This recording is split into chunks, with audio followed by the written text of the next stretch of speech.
आजकल महंगाई बहुत बढ़ रही है और मेरे एक दोस्त ने मेरे से पूछा, ये आरबीआई कैसे महंगाई कंट्रोल करता है?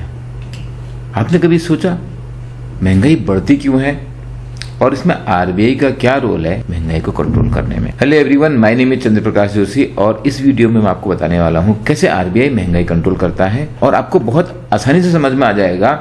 आपको ऐसा लगने लगेगा शायद आरबीआई गवर्नर की जॉब तो बहुत इजी है और आप ग्रेड भी क्या, आप तो सीधे गवर्नर का काम कर सकते हैं। लेकिन फिर मैं आपको उसके कुछ चैलेंजेस बताऊंगा। तो ये तो आप जानते हैं कि महंगाई बढ़ती है इन्फ्लेशन से, और इन्फ्लेशन को हम हिंदी में बोलते हैं मुद्रास्फीति, यानी कि पैसे की बाइंग पावर में कमी होना। अगर आपकी जेब में 500 रुपए का नोट आपको एक डबल चीज पिज्जा खिला सकता है, तो कुछ समय बाद वो 500 रुपए का नोट शायद आपको मिनी पिज्जा खिला पाए। तो महंगाई का मतलब है इन्फ्लेशन का बढ़ना।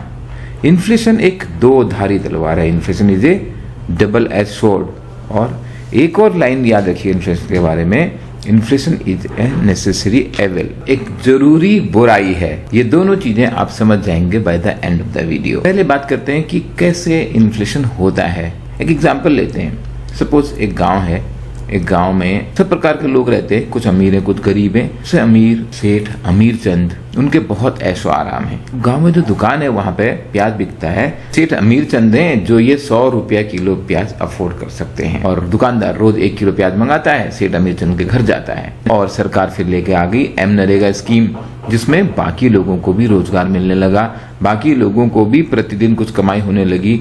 तो एक दिन फकीर चंद, जिनके यहाँ पोती हुई थी, उन्होंने सोचा मुझे अपने घर अच्छा खाना बनाना है। हाँ, याद रखिए आजकल पोती होने पे गरीब लोग भी सेलिब्रेट करते हैं, क्योंकि यूपीएससी के रिजल्ट और बोर्ड के रिजल्ट तो आप देख ही रहे हैं, लड़कियां एकदम कमाल कर रही हैं।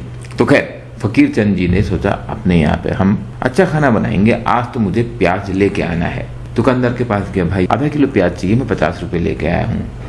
अब फकीर चंद प्याज मांगने लगे और प्याज जाना था अमीर चंद जी के घर पे। डिमांड बढ़ गई, 1 ही किलो प्याज आया है दुकान में, सप्लाई इतनी ही है, 1 किलो की सप्लाई है। तो दुकानदार ने भाव बढ़ा दिए, बोला नहीं भाई 50 रुपए में ना 1 ही पाव भर मिलेगा, 250 ग्राम मिलेगा। फकीर चंद ने सोचा यार चाहिए तो आधा किलो था, लेकिन अब महंगा हो गया है तो चलो ठीक है 250 ग्राम ले लेता हूँ। अब हुआ क्या, जो प्याज 100 रुपए किलो था वो बेसिकली 200 रुपए किलो हो गया। तो इस टाइप के इन्फ्लेशन को बोलते हैं डिमांड साइड इन्फ्लेशन। डिमांड बढ़ गई क्योंकि लोगों की अर्निंग पावर बढ़ गई। अब गांव में मनरेगा स्कीम आई है तो अर्निंग पावर तो बढ़ेगी, और केवल अमीर चंद ही नहीं बल्कि फकीर चंद भी प्याज खरीदेंगे। दूसरा टाइप का इन्फ्लेशन होता है सप्लाई साइड इन्फ्लेशन। अगर हम इसी एग्जांपल में बात करें तो मालूम पड़ा इस बार प्याज की जो उत्पादन था वो कम हो गया। दुकानदार ने बोला सेठ जी सप्लाई तो आ ही नहीं रही है पीछे से, प्याज हो गया महंगा, क्योंकि मेरे को अभी दूर से बुलाना पड़ता है, मुझे अपनी स्टेट में मिलता नहीं है तो दूसरे स्टेट से इंपोर्ट करना पड़ता है, तो कॉस्ट बढ़ गई थी। और यहाँ पे क्या हो रहा है, सप्लाई साइड इन्फ्लेशन, क्योंकि यहाँ पे जो आपूर्ति है, अब प्याज के उत्पादन कम हो गया तो आपूर्ति कम हो गई। प्याज एक एग्जाम्पल है, सेम चीज आप ऑयल में ले सकते हैं, क्योंकि ऑयल दुनिया की सबसे ज्यादा ट्रेड होने वाली कमोडिटी है। अब रशिया यूक्रेन की लड़ाई चल रही है तो ऑयल प्रोडक्शन कम हो गया तो सप्लाई साइड इन्फ्लेशन हो गया, आपूर्ति कम हो गई, उत्पादन कम हो गया। तो अब आप समझ सकते हैं कि अगर इन्फ्लेशन के 2 कारण हैं, उसको कंट्रोल करने के 2 ही तरीके हो सकते हैं। या तो आप डिमांड कम कर दो, लोगों की आमदनी कम कर दो, लोगों के पास पैसा कम कर दो, वही आरबीआई करता है। और दूसरा तरीका क्या हो सकता है, उत्पादन बढ़ा दो। लेकिन कोई भी चीज का उत्पादन बढ़ाने में टाइम लगता है। अब अगर हमने बोला प्याज का उत्पादन बढ़ाना है, बहुत सारे किसान प्याज के उत्पादन के लिए जाएंगे, क्योंकि अगर प्याज का दाम अच्छा मिल रहा है मार्केट में तो हर किसान चाहेगा मैं इसका उत्पादन करूं।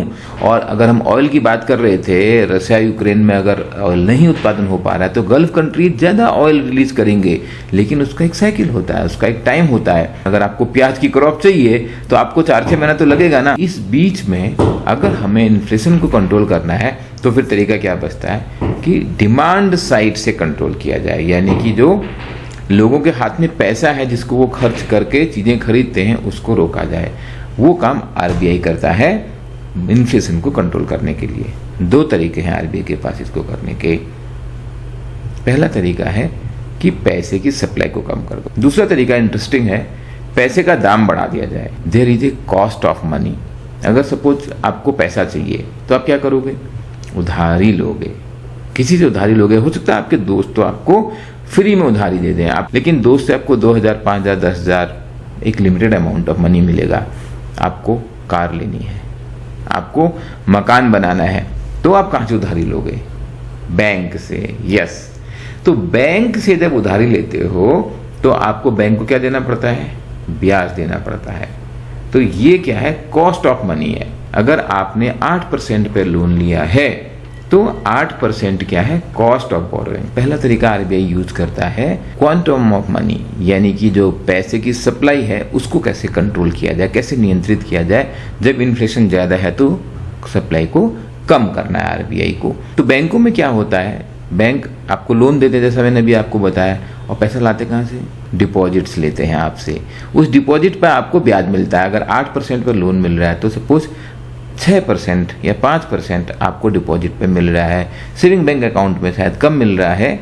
आपका पैसा बैंक के पास रखा हुआ है। बैंक एक फाइनेंशियल इंस्टीट्यूशन है, एक फाइनेंशियल इंटरमीडिएरीज हैं जो पैसा पब्लिक से लेते हैं। जिन पब्लिक के पास एक्स्ट्रा पैसा पड़ा हुआ है उसको वो पब्लिक से लेते हैं और उनको ब्याज देते हैं, और जिनको पैसे की जरूरत है उनसे वो और ज्यादा ब्याज लेते हैं। बीच का जो मार्जिन है ये बैंकों की अर्निंग हो जाती है। आपका जो पैसा बैंकों के पास पड़ा हुआ है, सपोज किसी ने 1,000 रुपया रखा है, किसी ने लाख रुपया रखा है, किसी ने 10 लाख रुपया रखा हुआ है।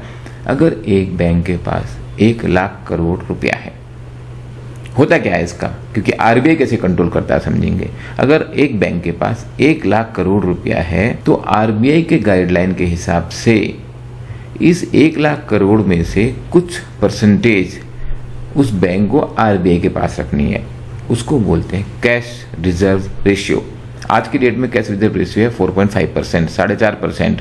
1 लाख करोड़ में से 4,500 करोड़ रुपया इस बैंक को आरबीआई के पास रखना पड़ेगा। यानी कि आरबीआई में जो बैंक का अकाउंट खुला हुआ है वहां पर लाके इस पैसे को वहां रखना होगा। और क्यों रखने को बोलता है आरबीआई? बैंक की 2 टाइप की लायबिलिटी है। ये आपको एनडीटीएल समझने में काम आएगा, क्योंकि CRR as a percentage of NDTL ही होता है। Net demand and time liabilities NDTL का फुल फॉर्म है। तो डिमांड लायबिलिटीज क्या है? वो पैसा जो बैंक को ऑन डिमांड पे करना है। जैसे आपने अगर बैंक में अपना सेविंग अकाउंट खोला है, आप कभी भी उस पैसे को निकाल सकते हो, या कंपनी का करंट अकाउंट है बैंक में तो कभी भी उस पैसे को निकाल सकते हो। वो हो जाती है demand liability. On demand bank has to pay CASA deposit, CASA, current account, saving account. दूसरी होती है बैंक की टाइम लायबिलिटीज। अगर बैंक में आपने एफडी करी है, अगर 5 साल की एफडी करी है, 3 साल की एफडी करी है, तो वहां पर उस टाइम के बाद वो पैसा बैंक को वापस करना है, तो वो है टाइम लायबिलिटी। तो बैंक की जो डिमांड और टाइम लायबिलिटीज हैं उसका एक सर्टेन परसेंटेज, और आरबीआई ने अभी इसको 4% से 4.5% किया था। मालूम है 0.5% बढ़ाने से 87,000 करोड़ रुपया बैंकिंग सिस्टम से आरबीआई के पास आ गया। इस तरीके से आपकी मनी सप्लाई कम हो गई। लेकिन अब बैंक से आरबीआई ने खींच लिया ये पैसा, जो लिक्विडिटी थी उसको सक कर लिया। हिंदी में बोलते हैं तरलता को सोख लिया। और एसएलआर जो होता है स्टैट्यूटरी लिक्विडिटी रेशियो, वो अमाउंट है जो बैंकों को गवर्नमेंट सिक्योरिटीज या आरबीआई द्वारा डेजिग्नेटेड सिक्योरिटीज में इन्वेस्ट करना है। आरबीआई नहीं चाहता है कि बैंक सारा का सारा पैसा इधर उधर लोन में डाल दे और कल को अगर वो लोन खराब हो गए तो बैंक कहां से पैसा वापस करेगा। तो एटलीस्ट एक सर्टेन परसेंटेज हो जो एक सेफ अमाउंट ऑफ इन्वेस्टमेंट है। गवर्नमेंट सिक्योरिटीज या एसएलआर सिक्योरिटीज गवर्नमेंट के अलावा भी कुछ डेजिग्नेट करता है आरबीआई। 18%, 1 लाख करोड़ का अगर एनडीटीएल है, 18,000 करोड़ रुपया उन बॉन्ड में इन्वेस्ट करना है जिसमें आरबीआई बताएगा कि ये एसएलआर सिक्योरिटीज है। 18,000 करोड़ प्लस 4,500 करोड़, तो 22,500 करोड़ रुपया तो आरबीआई ने सेफ रख दिया बैंक का पहले ही। एक सीआरआर बढ़ा के आरबीआई ने इन्फ्लेशन कंट्रोल किया, दूसरा एसएलआर बढ़ा दिया। अगर सपोज आरबीआई एसएलआर भी बढ़ाता है तो बैंकों को क्या करना पड़ेगा?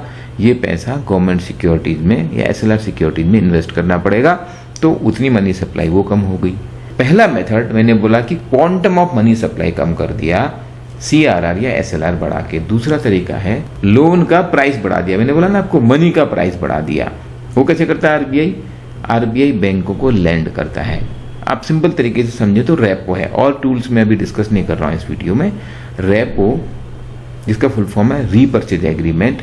तो बैंकों को आरबीआई लोन देता है और जिस इंटरेस्ट पर देता है उसको बोलते हैं रेपो। ये जो लोन देता है इसको देने के लिए आरबीआई उनसे गवर्नमेंट सिक्योरिटीज मांगता है। तो आप ऐसे समझ लीजिए कि बैंक ने आरबीआई को गवर्नमेंट सिक्योरिटीज बेची तो आरबीआई ने उनको पैसा दे दिया, लेकिन बेची उस कंडीशन पे कि बैंक उसको रीपर्चेज करेगा।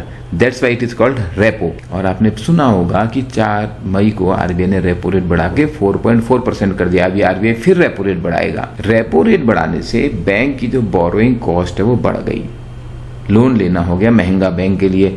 बैंक के लिए महंगा हुआ तो बैंक आगे भी लोन महंगे देगा। आपके लिए, हमारे लिए, हम सब के लिए बैंक से पैसा लेना महंगा हो गया। 2 चीजें हुई, एक तो बैंकों के पास पैसा कम हो गया, क्वांटम ऑफ मनी। दूसरा, बैंकों के लिए लोन लेना महंगा हो गया तो सारे इकोनॉमी में लोन लेना मुश्किल हो गया। मार्केट में अगर पैसे की सप्लाई कम है, पब्लिक के पास पैसा कम है तो डिमांड कम हो जाएगी। इस तरीके से आरबीआई डिमांड को कंट्रोल करता है और इन्फ्लेशन को मैनेज करता है। आपको लग गया होगा ये तो बढ़िया है, अगर मैं आरबीआई गवर्नर बन गया मेरी जॉब तो बड़ी आसान।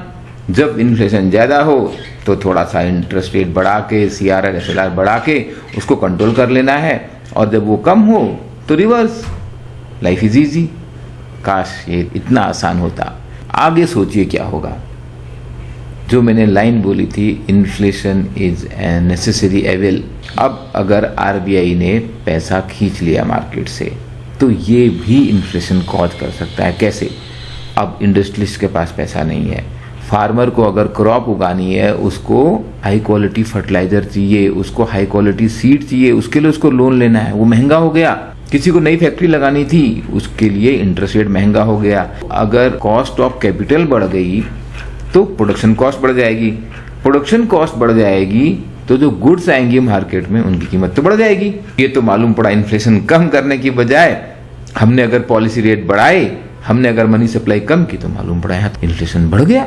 शॉर्ट रन में डिमांड कम होती है, लेकिन ज्यादा लंबे समय तक ये चलेगा तो ये कॉस्ट ऑफ प्रोडक्शन बढ़ा देगा, जिससे कि इन्फ्लेशन और बढ़ सकता है। इसलिए इन्फ्लेशन एक डबल एज सोर्ड है। तो जैसे तलवारबाज को डबल एज सोर्ड जो होती है, 2 धारी तलवार जो होती है, बहुत सफाई के साथ चलानी पड़ती है। इसी तरीके से आरबीआई को भी जो मॉनेटरी पॉलिसी के टूल्स हैं उनका इस्तेमाल बहुत ध्यान से करना पड़ता है। अब इन्फ्लेशन नेसेसरी एविल क्यों है, ये जरूरी क्यों है? कि जब महंगाई बढ़ती है, महंगाई बढ़ने का मतलब क्या, वस्तुओं के दाम बढ़ रहे हैं। तो अगर कोई इंडस्ट्रियलिस्ट फैक्ट्री लगा रहा है, आज उसने फैक्ट्री लगाने में अगर कुछ लगाया 10 करोड़ 100 करोड़ रुपया कुछ भी लगाया, वो उम्मीद करेगा कि आने वाले समय में उसका जो भी आउटपुट बढ़े उसको उन वस्तुओं की कीमत कुछ ज्यादा मिले। आप एप्पल का फोन खरीद रहे हैं या एग्जाम्बी का कोर्स, तो आप देखते होंगे कि धीरे धीरे कीमतें बढ़ती चली जाती हैं। कीमतें बढ़ने से जो कंपनी है उसको मुनाफा दिख रहा होता है। जो कंपनी में जो इन्वेस्टर्स होते हैं वो चाहते हैं कि कीमतें बढ़ेंगी तो मुझे फायदा होगा, तो बिजनेस में पैसा लगाने वाले लोग आते हैं। इंडिया में आज एफडीआई क्यों बढ़ रहा है, क्यों लोग डेवलपिंग कंट्रीज की ओर इन्वेस्ट करना चाहते हैं? क्योंकि वहां पे इन्फ्लेशन है, क्योंकि वहां पे महंगाई बढ़ रही है। तो ये जो बाहर के इन्वेस्टर्स हैं वो आपके यहाँ इन्वेस्ट करेंगे, वो चाहेंगे कि आने वाले टाइम में उनका भी फायदा हो, इसलिए इन्फ्लेशन का होना जरूरी भी है। लेकिन ज्यादा होता है तो ये प्रॉब्लम हो जाता है। अब ये कितना सही है? 2% इन्फ्लेशन सही है, 4% इन्फ्लेशन सही है, 8% सही है? कोई भी कोट एंड कोट याद रख लीजिए, कोई भी इकोनॉमिस्ट इस बात का आपको जवाब नहीं दे सकता है, कोई भी बुक इस बात का आपको जवाब नहीं दे सकती है कि करेक्ट इन्फ्लेशन कितना है। इवन ये भी कहना असंभव है कि हमारे देश के लिए 8% इन्फ्लेशन सही है या 4%। ये वक्त के साथ साथ बदलता रहता है। आरबीआई की जो रेंज है वो है 4% ±2, एग्जाम क्वेश्चन हो सकता है। 2% से 6% के बीच में इन्फ्लेशन रखना है आरबीआई को, as measured in terms of CPI, consumer price index के रूप में जो मेजर किया जाता है। अभी 6 से ऊपर हो गया है, इसलिए आरबीआई इन्फ्लेशन कंट्रोल करने के लिए पूरी जहमत कर रहा है। और ये जॉब समझाने में जितनी आसान थी, करने में उतनी ही मुश्किल है। अगर ये वीडियो आपको पसंद आया, अगर इससे आपने कुछ सीखा, तो द्रोणाचार्य के जैसे मैं आपका अंगूठा तो नहीं मांग सकता, लेकिन आपके अंगूठे से एक शेयर मांग सकता हूँ। आप प्लीज वीडियो को शेयर कीजिए, जिससे मुझे मालूम पड़े कि ये वीडियो आपके लिए फायदेमंद है, और हम ऐसे और वीडियो लाते रहें जिससे आपको इकोनॉमिक्स, फाइनेंस, बैंकिंग के कॉन्सेप्ट समझ में आएंगे। Please like and share the video. Thank you.